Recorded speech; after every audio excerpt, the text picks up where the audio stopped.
So if you watched the first three videos, not only did you get my amazing insight into why your team sucked, but you also know who the last two teams are. The first of which would be the second worst team.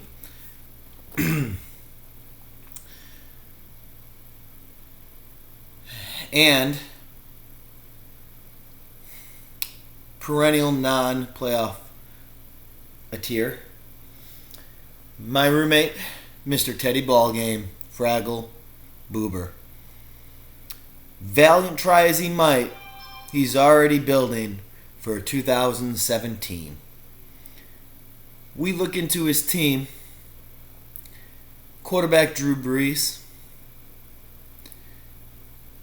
Thank God there's not a good pass defense in the NFC South. Because Brees just isn't as good as what he once was. He'll still put up top 10. He's still a starter. He was number 4 last year. He'll be around number 4 to number 7 this year. Not bad. That's not why he's in this tier, guys. Not Drew Brees. Matt Jones is his number 1 running back. Latavius Murray, his number 2 running back. One, Mr. Matt Jones, didn't even eclipse 100 points last year. He averaged 5.7 points a week last year. You can't feel too confident with that in your number 1 slot. You're like, oh, that's not his number 1 slot. Latavius Murray is. It's not slotted that way, so it just doesn't seem as bad. But Latavius Murray only averaged 9.5. He's got 3 running backs.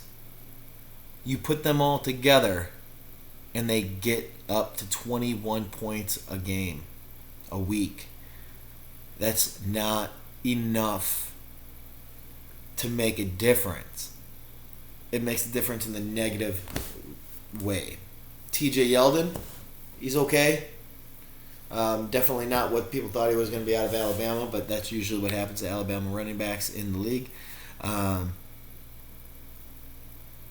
They don't have offensive lines that just overpower every single person and then running completely free. I don't know how NFL scouts haven't realized this yet. Yeldon's in a pass-happy offense. Latavius Murray, pass-happy offense. Matt Jones, pass-happy offense. They're all pass-happy offenses. The whole league is. Don't get me wrong. But when you're in pass-happy offenses and you're not the quote-unquote workhorse back, and I qualify workhorse back as somebody who gets more than 85% of the carries, which is not that many, and you're not getting that many rushes team-wide, spells low points. Receiver, Dez Bryant.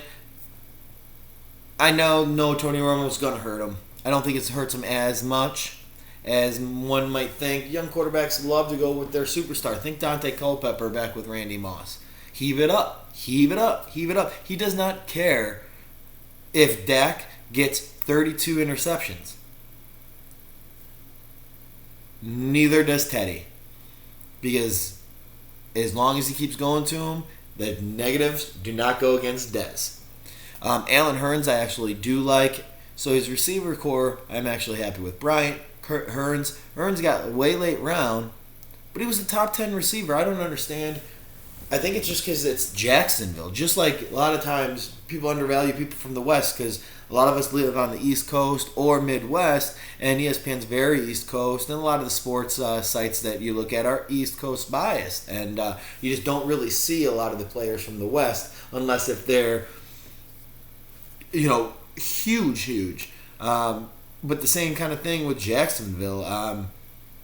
It's been shitty for so long that the Allen Robinson, the Austin Hurns, the Boyles, just you don't really think of very strong in fantasy, but in actuality they are. Hurns I don't think is going to be top 10, but he will be top 15. That's very solid for number 2.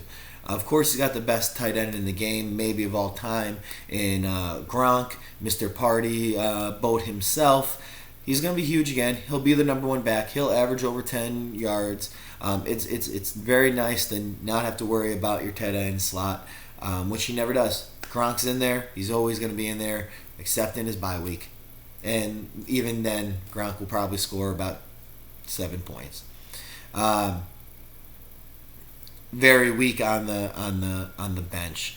Devarius Parker, Kenneth Dixon, Laquan Treadwell, Kirk Cousins might end up starting. I actually like him on the bench. Jimmy Graham. Jimmy Graham has been turned into a shell of his former self. It's just not that offense. It's just not the same kind of offense as it was in New Orleans. He might go out for passes more, but he's not going to be put out like a receiver like he once was, and he has to stay in the block, and he's not that red zone target that Wilson loves. And then you have CJ Prosise, which a lot of people have been a little bit big on. I think it's just one of those, we got to be big on somebody little, and they kind of just latched themselves to CJ. I think you need some injuries for CJ to really pay off.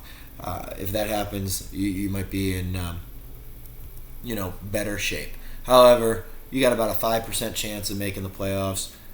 Enjoy your many, many ping pong balls in next year's draft. Hopefully, you pull them out a little bit better than you did this year. And bottom of our league, I almost made him a separate category, but I did not, is Mr. Second Place from year number 1. We still have to remember that he ever dominated the league. Looked like the best team. Mr. No trade, denied himself. Mr. Josh Spencer, otherwise known as Get some W's when you play him is more like this year. You look down his team and it's just crap after crap after. I see 2 bright spots. And I'm saying I usually go in order. I won't. His 2 bright spots is his flex. Right, his flex, what he has in his flex, which is Michael Floyd, Arizona. I think he's going to be the number 1 receiver on Arizona this year. However, he won't be a top 10 receiver. He won't be a top 15 receiver. He'll be a top 20 receiver. I'm thinking 15 to 20. And then DeAndre Hopkins, who was top 10 receiver, he'll do that again. So those are 2 solid players. Brandon Cooks. He was actually a top 10 receiver last year. He's definitely not as good as what the other top receivers that you think of. He's just good because of the division and that offense. Well, that's all that matters, Brett. I get it. But I think he's more of a top 15, top 20 talent. And that's just not strong enough when I go through the rest of his team. Quarterback Phillip Rivers. I love Phillip Rivers. I do. Last year he was number 10.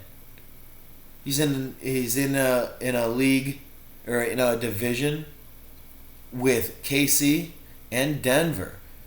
That's 4 games against 2 of the top pass-rated defenses. Plus, he's older and he's not been getting better as he's aged. His kind of style really doesn't lead to that. DeMarco Murray, who really floundered last year, we all kind of knew it. He went to the wrong kind of offense for him. But I think without having the Hogs of Dallas's line, DeMarco is just not that good. For as big as a back as he is, he kind of goes sideways too much, and I think he'll be a top 20 back or hovering right around there. But for your RB number 1, really, really weak. C.J. Anderson in Denver, that's a giant split carry offense. Sometimes you'll play a lot, sometimes you won't. He averaged under 7 points last year. I don't see much changing. Antonio Gates, I get that you love the old tight ends, and I guess when you're this shitty of a team, it really doesn't matter. So enjoy Antonio Gates. He might get a touchdown or 2 this year, which would be great for you. On your bench, Frank Gore, he's got to be starting for you, right? I mean, like, how can you have C.J. Anderson starting over Frank Gore in Indy? Frank Gore had not a great year last year, but he was just under 10 points a game. And that's without the threat of Andrew Luck for most of the season. He's got to be a starter, but you have him on the bench right now. So he's one of the better, backs on your team. I think he's the best back on your team. I think he's going to be the number one back on your team. He was last year if you put everything together. I think it's going to happen again. Matthew Ryan, Ryan Matthews, I don't think he's going to get in. Giovanni Bernard, you can't do that passing team. He's definitely a 50-50 or 40% of percentage on the carries. You're going to hope for touchdowns. Tyler Lockett, decent, but you're hoping for just one long play a game. Vincent Jackson, actually don't mind Vincent Jackson. I think he's going to get better this year again. He'll have an up year. And then you have Andy Dalton, Cincinnati, like him as well. Not crazy about him, but you really have a really blah team. I definitely think trading a DeAndre Hopkins down the line, or maybe another bright spot that I really can't see to help somebody win and getting some draft position for next year, is really the only upside that you have. Give yourself a 2% chance, because accidents happen to get into the playoffs, man. But you need to get some new players, brother. Sorry about that. I hope you prove me wrong. I really don't, because I love being right. And this time, I know I am. Sorry, buddy. Anyhow, bye.